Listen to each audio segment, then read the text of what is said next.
అమృత్ భారత్ పథకంలో భాగంగా కేంద్ర ప్రభుత్వం ప్రతిష్టాత్మకంగా చేపట్టిన ఆదిలాబాద్ రైల్వే స్టేషన్ పనులు నత్తనడకన సాగుతున్నాయి. 13 కోట్ల రూపాయలతో ఆధునికీకరణ పనుల నిర్వహణ భారంగా కదులుతోంది. అధికారుల పర్యవేక్షణ లోపం, గుత్తేదారుల నిర్లక్ష్యం వెరసి ప్రారంభానికి నోచుకోవట్లేదు. మరి అక్కడ పనులు ఎలా కొనసాగుతున్నాయి, ఎంత మేర పనులు పూర్తయ్యాయి తదితర అంశాలపై మా ప్రతినిధి మణికేశ్వర్ గ్రౌండ్ రిపోర్ట్. కేంద్ర ప్రభుత్వం అత్యంత ప్రతిష్టాత్మకంగా అమృత్ భారత్ పథకంలో భాగంగా చేపట్టిన ఆదిలాబాద్ రైల్వే స్టేషన్ ఆధునీకరణ పనుల్లో ప్రగతి కనిపించడం లేదు. రైల్వే అధికారుల నిర్లక్ష్యం, ప్రజాప్రతినిధుల పట్టింపు లేనితనం అవరోధంగా మారుతుంది.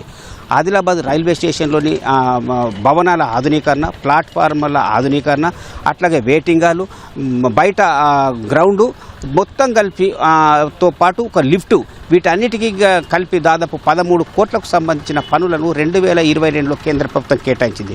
దానికి అనుగుణంగానే 2023-24లో టెండర్ ప్రక్రియ కూడా పూర్తయింది.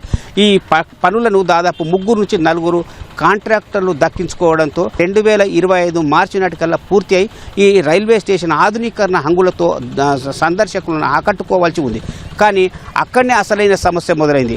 పనులను దక్కించుకున్న కాంట్రాక్టులు పనులు చేయలేదు. పైగా సబ్ కాంట్రాక్టర్లకు పనులు అప్పగించుకోవడంతో ఎవరు ఏం చేస్తున్నారో వెల్లడి కాలేకపోయింది. పనులు దక్కించుకున్న కాంట్రాక్టర్లే పనులు చేయకుండా సబ్ కాంట్రాక్టర్లకు ఇది అప్పగించారంటే అధికారులకు దృష్టికి రాలేదా, ఇది వచ్చినా పట్టించుకోవడం లేదా అనేది అనుమానకు తావిస్తుంది. 50% కూడా పనులు కాలేదు.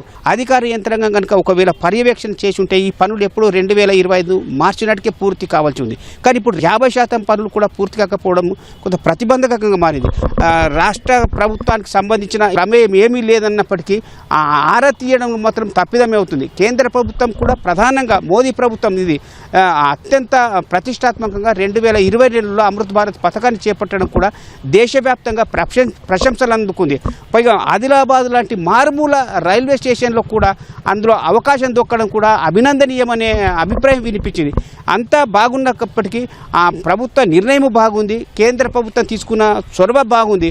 కానీ ఆ నాందేడ్ డివిజన్ లేదా సికింద్రాబాద్ పరిధిలోకి వచ్చే అధికార యంత్రాంగం నిర్లక్ష్యం మాత్రం కొట్టొచ్చినట్లు కనిపిస్తుంది. సాధారణ ప్రజలు లేదా స్థానిక కింది స్థాయి ప్రజాప్రతినిధులు రైల్వే అధికారులను అడిగితే మాట పట్టించుకునే అవకాశం ఉండలేదు. పార్లమెంటు స్థాయి ప్రజాప్రతినిధులు అంటే ఎంపీ లాంటి ప్రజాప్రతినిధులు నాందేడ్లో అధికారులను కాదు, సికింద్రాబాద్ అధికారులు కానీ అసలు ఈ పనుల మందగించడానికి కారణం ఏంటని ప్రశ్నిస్తే కొంత వేగం పెరిగే అవకాశం ఉంది. ఈ పరిస్థితి కొంత మారకపోతే ఆదిలాబాద్కు సంబంధించిన అమృత్ భారత్ పథకం కూడా కేంద్ర ప్రభుత్వం విఫలమైందనే విమర్శలకు తెచ్చిపెట్టే అవకాశం కూడా లేకపోతుంది. దాదాపు 13-14 కోట్ల రూపాయలకు సంబంధించిన రైల్వే పనులను ఆ గుత్తేదారుల ఇష్టపైన వదిలివేయడమే కొంత విస్మయానికి గురిచేస్తుంది. మనం చూడొచ్చు, మన వెనుకకు ఒక భవనం ఉంది. ఆ భవనాన్ని పూర్తిగా నేలమట్టం చేసి దాన్ని కొత్తగా నిర్మించాల్సి ఉంది. కానీ పాత భవనానికే పూతలు వేసి ఇక్కడ భవనం నిర్మిస్తున్నట్టు నమ్మించే ప్రయత్నం జరుగుతుంది. అసలు ఇందులో ఆంతర్యం ఏంటి, ఇందులో ఉన్న లొసుగులు ఏంటి, ఇందులో నిబంధనలు ఏంటనే కూడా ఆరా తీసేయడానికి ప్రజాప్రతినిధులు ముందుకు రావడం లేదు. అట్లా ఇది కేవలం ఒక భవనంకు సంబంధించి కాదు, లోపల వెయిటింగ్ హాల్ ఉన్నాయి, విశ్రాంతి గదులను కూడా పూర్తిగా ఆధునిక అంగులతోని సుందరీకరణ చేయాల్సి ఉంటుంది. ఆధునిక అంగులతో కూడిన విశ్రాంతి గదులను అద్దెకిచ్చేయడానికి ఆస్కారం ఉంది.